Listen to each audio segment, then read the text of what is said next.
Bienvenue dans le dernier point de l'information. Madame, Monsieur, bonsoir. Tout de suite, les titres de votre édition. À la une ce soir, la signature d'un contrat de prestation de services entre l'État de Côte d'Ivoire et le groupe SGS. Il prend en compte la gestion des déchets dangereux et la protection de l'environnement. Il devra également générer environ 10 000 emplois verts dans le pays. La célébration du 6e anniversaire du FAFSI, également au sommaire de cette édition. Il s'agit du fonds d'appui aux femmes de Côte d'Ivoire, fonds mis sur pied en 2012 par la première dame, Dominique Ouattara. L'événement a été célébré ce jeudi dans la commune d'Abobo. Des femmes très actives, certes, mais très peu présentes sur la scène politique en Côte d'Ivoire. Entre contraintes horaires, violence du jeu politique, difficultés à concilier politique et vie de famille, la chose n'est pas aisée. Toutefois, certaines ont réussi à se frayer un chemin sur le terrain politique. Nous irons ce soir à leur rencontre. Mais avant, signature d'un contrat de prestation de services entre l'État de Côte d'Ivoire et la société, le groupe SGS. Il prend en compte la gestion des déchets dangereux et la protection de l'environnement. Notez également qu'il devra générer environ 10 000 emplois verts dans le pays. On en parle avec Alexis Oudraogo. Dans un ordinateur que vous mettez à la poubelle, il n'y a pas moins de 4 kg de plomb et d'autres éléments toxiques pour la santé. Un récent rapport des Nations Unies indique que la planète tout entière roule sous le poids des déchets industriels, électriques ou électroniques, alors que le taux de collecte et de recyclage reste faible. Ce jeudi à la primature, pour prendre le taureau par les cornes, l'État de Côte d'Ivoire a signé un contrat de prestation de services avec la société SGS en charge de la mise en œuvre de solutions intégrées dans le dit secteur. La mise en place de cette filière contribuera non seulement à l'amélioration de la gestion des déchets dangereux, mais d'assurer la protection de l'environnement et de générer environ 10 000 emplois verts. Le groupe entend déployer ses actions à compter du 15 octobre prochain. Le transfert de déchets est interdit, mais il est facile de passer à travers cette interdiction en faisant une fausse déclaration. Donc nous allons nous atteler à faire ce contrôle. Nous allons nous atteler à faire la collecte pour le compte du gouvernement de la redevance qui servira à financer l'intégralité de la filière de recyclage. Mieux, l'entreprise s'engage à encourager et apporter son expertise aux jeunes structures déjà engagées dans le secteur. Il y a beaucoup d'intervenants déjà dans la filière. Il faut les encourager, il faut les garder, mais il faut faire en sorte qu'ils aient les conditions également de faire un travail de qualité. Ils jouent un rôle très important, mais même leur activité pourra être valorisée et mieux financée à travers le programme. L'éco-participation devrait financer ces opérations de traitement des déchets. On se rend à présent dans la commune d'Abobo où a eu lieu ce jeudi la célébration du 6e anniversaire du FAFSI. Le FAFSI, c'est le fonds d'appui aux femmes de Côte d'Ivoire, lancé en 2012 par la première dame Dominique Ouattara. Avec un capital de 1 milliard de francs CFA, le FAFSI fonctionne aujourd'hui avec 10 milliards de francs CFA. Et elles sont nombreuses, les femmes qui, justement, en ont bénéficié pour lancer des activités génératrices de revenus. Mahama Traoré, Alvor Assa. C'est dans l'enceinte de la nouvelle gare routière d'Abobo que la première dame de Côte d'Ivoire, Mme Dominique Ouattara, et les femmes du district d'Abidjan se sont donné rendez-vous. Objet de cette rencontre festive, la célébration des 6 ans d'existence du FAFSI, le fonds d'appui aux femmes de Côte d'Ivoire. Grâce à ce fonds, ce sont environ 150 000 femmes de toutes les contrées de la Côte d'Ivoire qui ont pu bénéficier de microcrédits pour lancer des activités génératrices de revenus. L'ensemble des prêts accordés à taux réduit s'élève à ce jour à 23 milliards de francs CFA pour un taux de remboursement de 96,5%. Ces fonds m'ont permis de créer 5 toilettes publiques. J'ai construit 5 toilettes publiques. J'ai créé un centre d'alphabétisation dans mon marché pour que les femmes apprennent à écrire et à lire. J'ai créé un bureau dans mon marché. J'ai fait aussi du vivrier parce que j'ai ravitaillé mon marché moi-même. Maman Dominique Ouattara, tu es cette maman-là même que toute la terre entière souhaiterait avoir. Mais nous, la Côte d'Ivoire, Femmes de Côte d'Ivoire, nous t'avons comme maman, mais nous sommes fiers de toi, maman. En croit la ministre Ramatali Bakayoko, la mise en œuvre du FAFSI est un véritable levier d'autonomisation de la femme. Selon elle, le succès rencontré par ce fonds est à mettre à l'actif de l'initiatrice, la première dame Dominique Ouattara. Nous devons donner à l'émergence un visage féminin. Je reste en effet convaincue que les femmes ont leur partition à jouer pour la réalisation de l'émergence, qui est la finalité de la grande vision du président de la République, son Excellence M. Alassane Ouattara. C'est pour cette raison, mesdames et messieurs, que nous devons tous soutenir les femmes, à l'instar de Madame la Première Dame, car il est établi qu'aider une femme, c'est aider toute une nation. Pour plus de femmes autonomes, le FAFSI se dote d'une enveloppe additionnelle d'1,5 milliard de francs CFA dédiée aux femmes du district d'Abidjan, dont 200 millions pour la commune d'Abobo.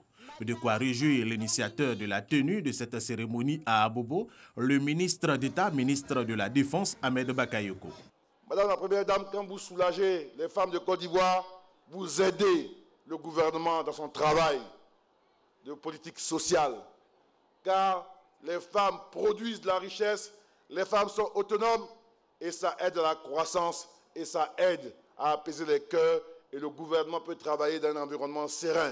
Ce que Mme Ouattara fait avec vous va permettre d'aider vos familles, va permettre d'éduquer vos enfants, va permettre de faire en sorte que ces enfants soient un jour l'avenir de la Côte d'Ivoire et un bonheur pour vos familles.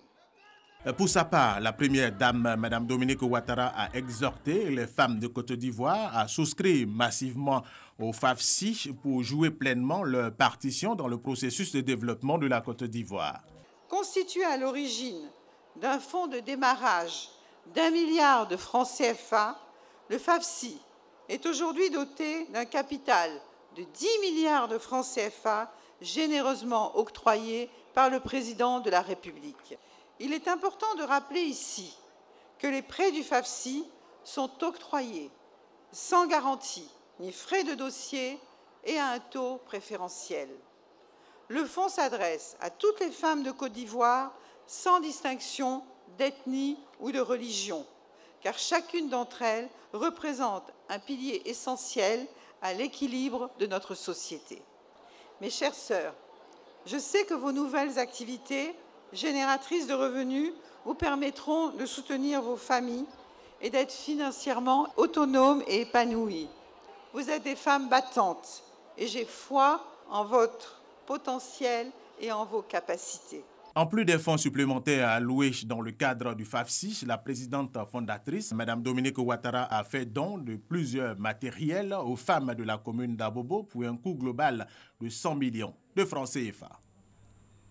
La distribution de kits scolaires initiée par l'État de Côte d'Ivoire a démarré ce jeudi 20 septembre 2018.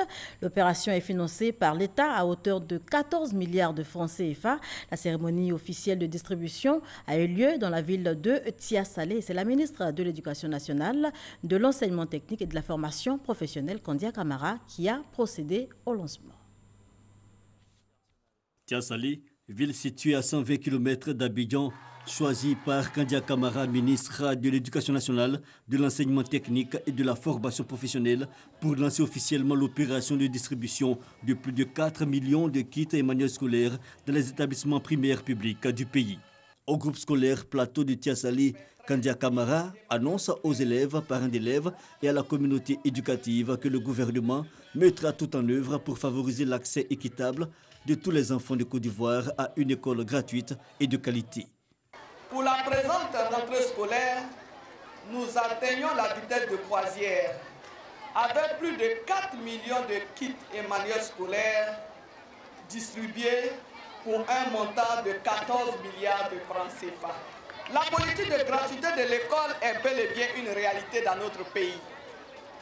Nous pouvons le dire haut et fort. Cette option exprime clairement la volonté du gouvernement de participer à la démocratisation de l'accès à l'éducation de base et de réduire les inégalités. Les kits sont totalement gratuits. vous ne devez pas débourser un seul centime pour les accueillir. Le représentant résident de l'UNICEF, partenaire de l'école ivoirienne, apprécie l'opération initiée depuis 2011. Il a même quelques doléances. L'UNICEF salue fortement et encourage fortement cet engagement du gouvernement qui vise à garantir l'égalité des chances pour tous les enfants de Côte d'Ivoire à une éducation de qualité. L'UNICEF encourage le gouvernement de Côte d'Ivoire à étendre la distribution des kits jusqu'au premier cycle du secondaire pour aller progressivement vers la gratuité de l'éducation de base. Cette opération de distribution de kits et manuels scolaires est une bouffée d'air pour les parents et suscite la joie des enfants. Nous vous remercions de tout cœur pour le soulagement que vous nous apportez en nous distribuant gratuitement des kits scolaires dès le début de l'année. Votre geste est un grand soutien à nos parents, dont les moyens ne suffisent pas toujours pour acheter nos fournitures scolaires. C'est un sentiment de joie. Vous voyez que ça allège la tâche des parents. Parce que si vous calculez ce que contient un kit, c'est au moins 10 000. Nous en sommes très heureux et reconnaissants au gouvernement. L'opération de distribution de kits et manuels scolaires dans les établissements primaires publics de Côte d'Ivoire a démarré en 2011. Jusqu'à ce jour, plus de 25 millions de kits et manuels scolaires ont été distribués. L'État a investi plus de 79 milliards pour la gratuité de l'école en Côte d'Ivoire. Sephora Zegui et Franck Kouadio signaient ce reportage. Dans le cadre des préparatifs des élections couplées, la Commission électorale indépendante, CEI, a convié les candidats à une rencontre ce jeudi. À l'ordre du jour de cette rencontre, la formation des candidats sur le mode opératoire des élections à venir, également la remise de la liste électorale aux différents partis et groupements politiques. Sidonie Davila. Les partis et groupements politiques sont désormais en possession de la liste électorale. Ils sont 21 à avoir reçu ce fichier sur support électronique des mains du président de la commission électorale indépendante, Youssouf Bakayoko. Nous venons de remettre aux représentants des différents partis les instruments qui leur permettent de suivre toute l'opération que nous allons commencer bientôt. Il est évident que ce que nous souhaitons, c'est que ces élections se déroulent calmement. Il faut que tout se passe avec l'idée de maintenir la paix. Chacun devra faire sa campagne en respectant les règles qui président à ce genre d'événements. La sécurité, un des enjeux importants pour ces élections régionales et municipales du 13 octobre prochain. La CEI prévoit de déployer plus de 30 000 membres des forces de défense et de sécurité sur tout le territoire. La commission électorale indépendante entend faire face à toute menace sécuritaire. Les intimidations et actes de violence sur les populations, appel au boycott, entrave à la liberté de mouvement de la population le jour du scrutin, entrave aux activités de la CEI, perturbation de la campagne électorale. Nous avons identifié ces menaces et nous pensons que ces menaces doivent être traitées afin que les scrutins du 13 octobre se déroulent en toute quiétude.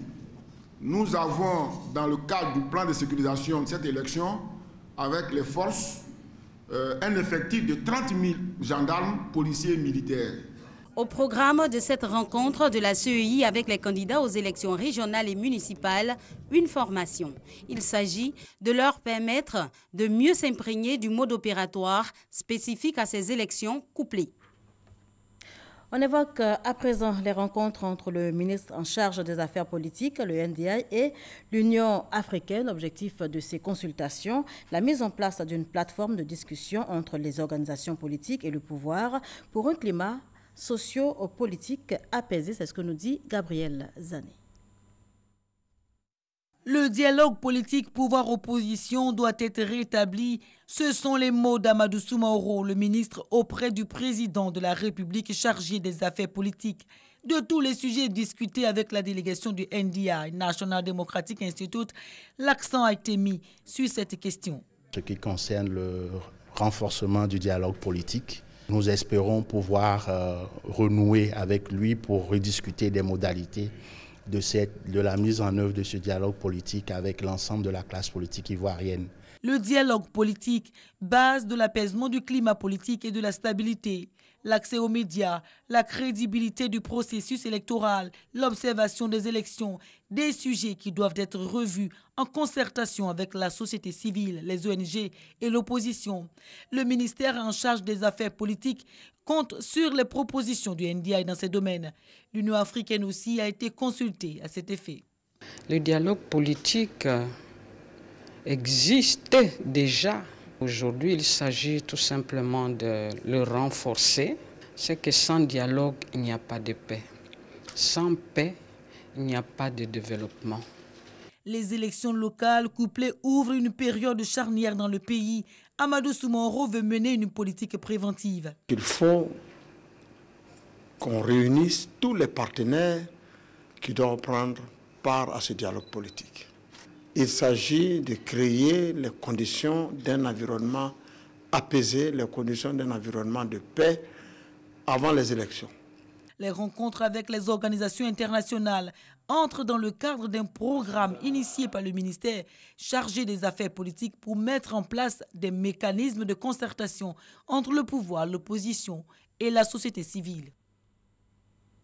Des femmes très actives. On en compte certes en Côte d'Ivoire, mais elles sont très peu présentes sur la scène politique. Entre contraintes horaires, violence du jeu politique et autres difficultés à concilier politique et vie de famille, la chose n'est pas du tout aisée. Toutefois, certaines ont réussi à se frayer un chemin sur le terrain politique. Ce soir, Sidonie Davila est allée à leur rencontre.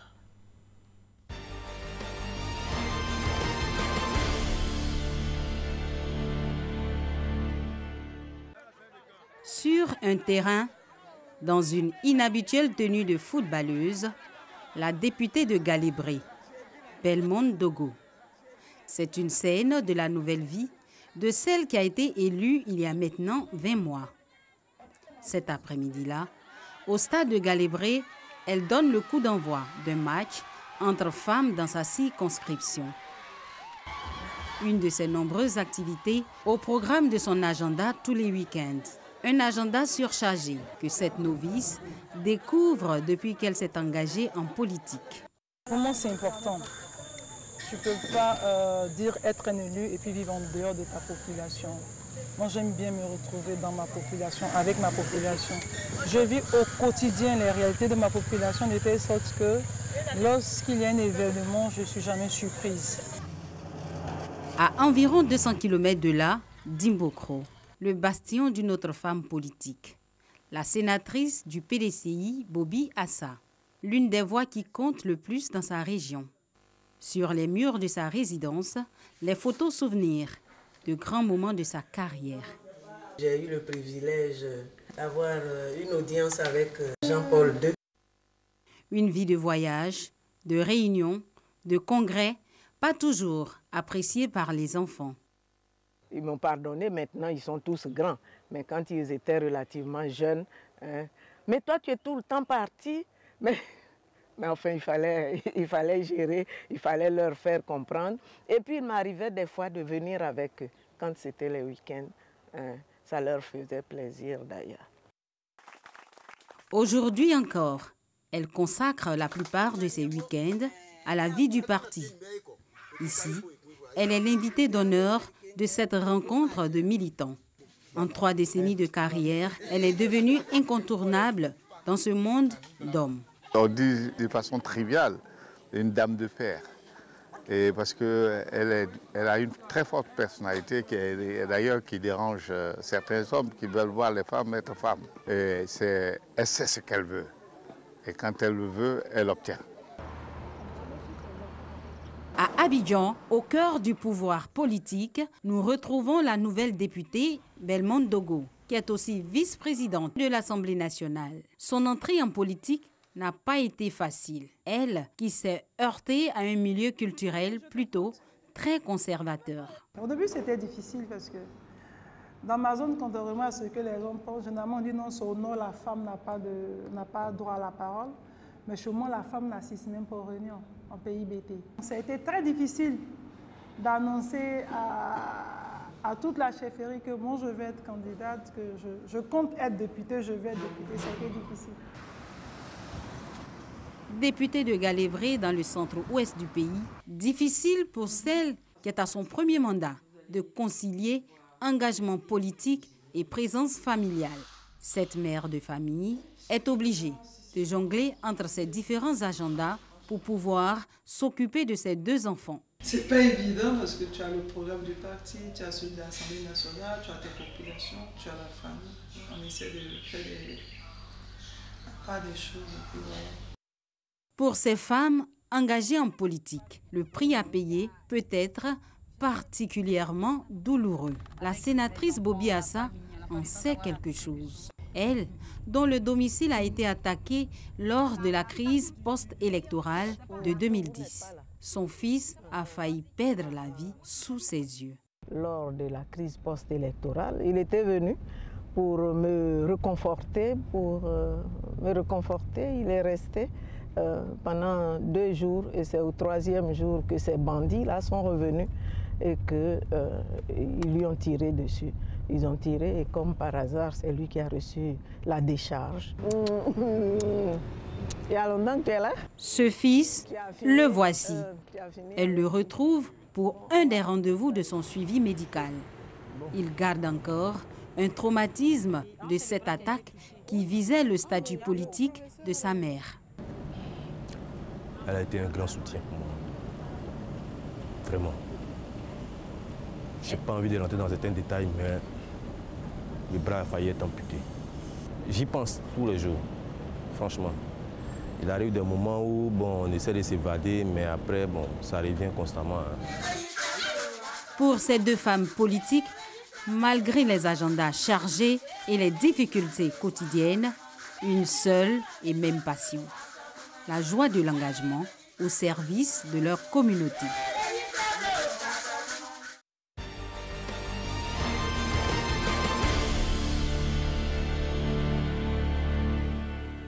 Voilà, Sidonie Davila qui, donc, pour mieux comprendre le quotidien des femmes élues de Côte d'Ivoire, a fait immersion dans le milieu de ces 2 femmes qui, certainement, font la fierté de la gente féminine.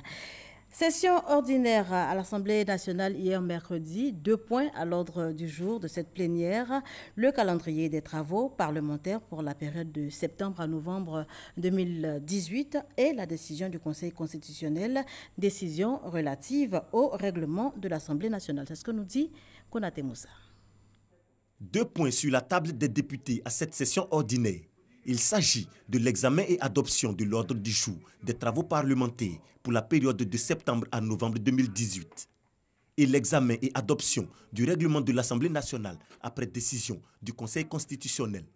Des propositions adoptées par l'ensemble des députés.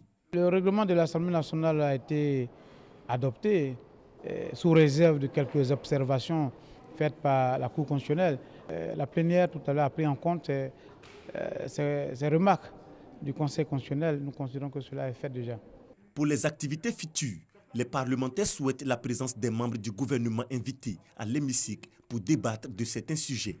Les députés ont toujours interpellé le bureau de l'Assemblée nationale sur l'absence des membres du gouvernement qui ne répondent pas à temps ou qui ne répondent pas du tout lorsqu'ils sont invités au Parlement ivoirien.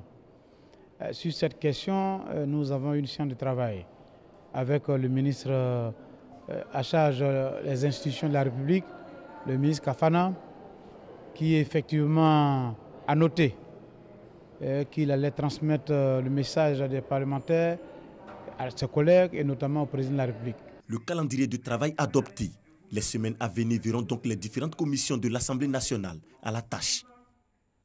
Les populations d'Agnuassué, sous-préfecture du département d'Abengourou, sont heureuses et reconnaissantes au chef de l'État, le président Alassane Ouattara. C'est qu'au-delà des nombreux acquis obtenus par la localité, Agnuassué vient d'obtenir le bitumage de l'axe principal du village. Et on en parle avec Eugène Atoubé.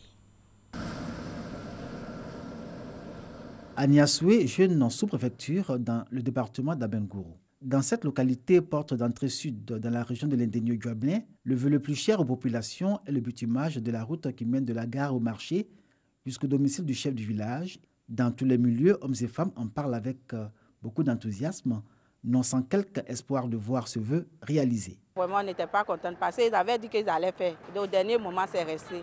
Mais au dernier moment, on apprend qu'ils vont venir faire. Là, on est très contents. Agnès Sué, avec le goudron sur la voie principale, celui qui arrive sans même visiter tout le village, dirait ailleurs, ah, j'ai vu Agnès Sué, vraiment c'est une belle ville. Un village qui émerge vers la ville. Je crois que ça fait notre fierté.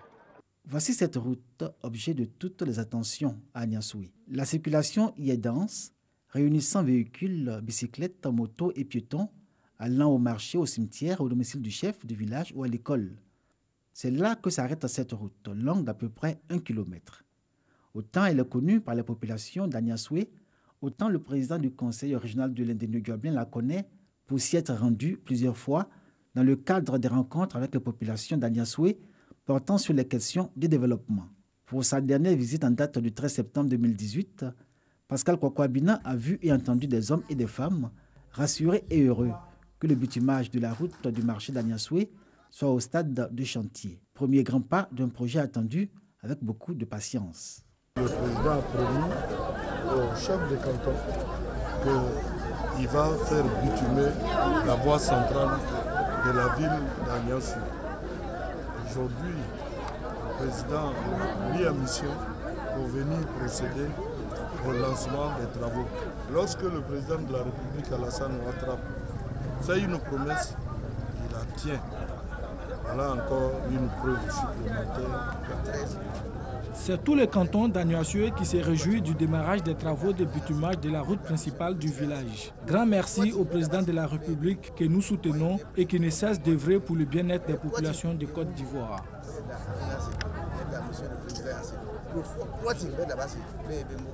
Aniassoué, que ces populations, fils et ressortissants, appellent affectueusement Atiossou Petit Paris, ne bénéficie à ce jour d'aucun bitumage de sa voirie. Bien que profitant de la belle route Ponkoumou-Agnibilekro qui la traverse.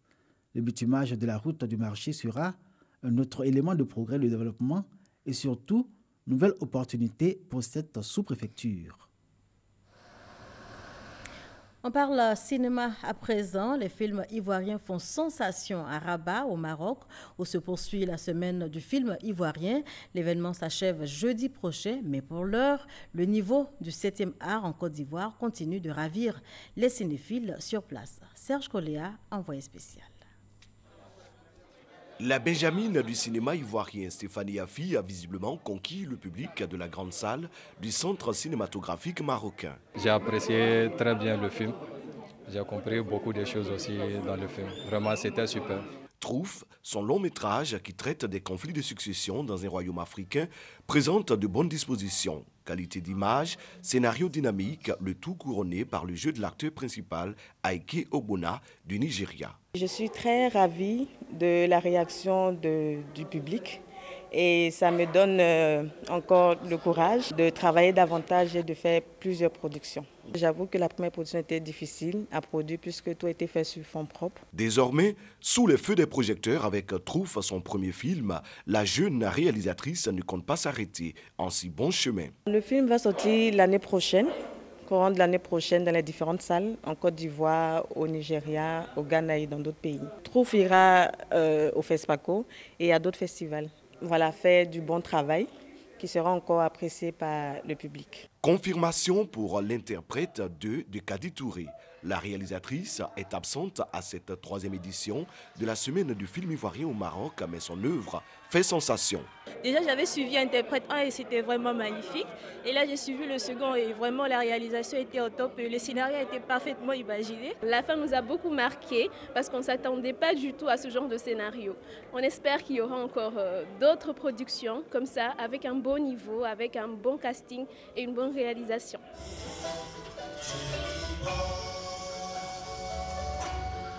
Nangama, le prédestiné, film d'époque, est dévoilé par son réalisateur Arantès de Bonali.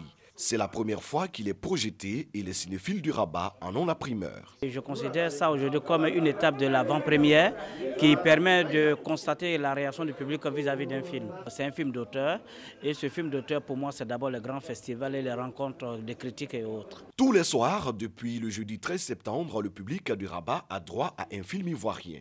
Une semaine pour se faire une idée de la santé du 7e art ivoirien.